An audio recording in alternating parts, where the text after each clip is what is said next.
The long-term trends are sending us a clear message. We have lost trust in our leaders because they have lost their ability to lead. They are powerless. Not because they're stupid or lazy or evil. No, the point is they don't have the tools anymore. Automation, the robots are changing society, killing jobs, even faster than now.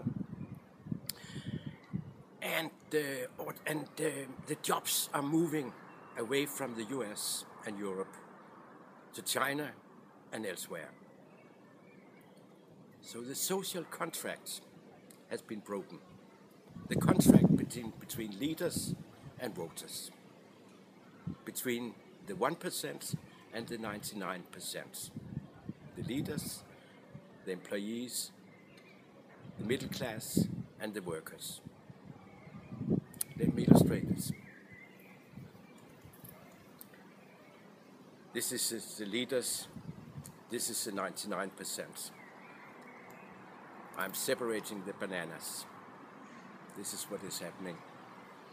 Instead of having a we society, we the leaders and the rest, then we have a us and them society. And the figures are supporting this. The long-term trends are supporting this.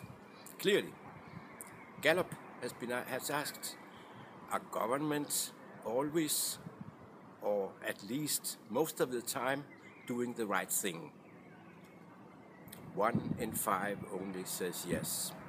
That means that most of us have withdrawn our trust. The big majority. Okay, our business leaders then, the same figure. Only 1 in 4 trust business leaders today. And if you go further and look at some other figures, do we trust mass media? Do we trust organized religion? Do we trust the big banks? No, the figures are coming down. We don't trust them anymore. So, what is happening? What are we doing with our trust? What will happen? The answer is challenging, it's interesting, it's disturbing. Thank you.